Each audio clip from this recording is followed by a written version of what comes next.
January 2nd, 1791, when this nation was still in its infancy, long-forgotten territorial battles would occur on the frontier.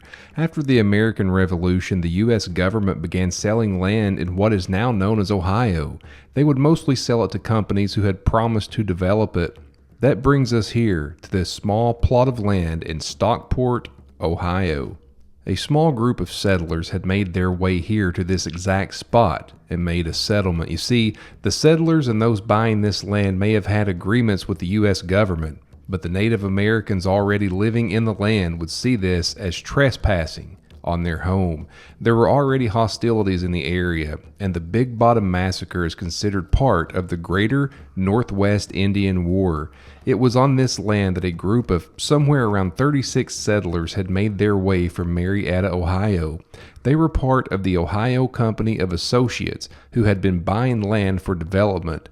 They would hold titles to a lot of areas, but the land where we are today was not one of them. The indigenous Americans of the area knew they didn't hold the title. It was cold. The river nearby was froze over. It was said that Colonel William Stacy knew that an attack was imminent. He would ice skate 30 miles up the river from Marietta to warn his sons here that the settlement was at risk for attack, and whatever intelligence William Stacy had was correct. Just a few short days later, this settlement was raided by the Lenape and Wyandot warriors. Several settlers lost their lives. It was said that 9 men, a woman, and 2 children perished in the attack. Colonel Stacy's sons were among those that had passed. Of course, this led to more hostilities between the two opposing sides. This would lead Congress to pass the Donation Tract, which was a land tract established to create a buffer between the two sides.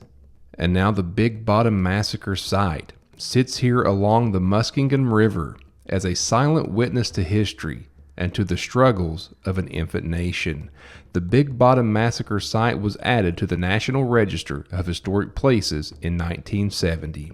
If you like history and cemetery videos, please subscribe and join us. Please check the links in the description and watch another one of my videos, which will be on the screen soon. Once again from Stockport, Ohio, I will see you again soon.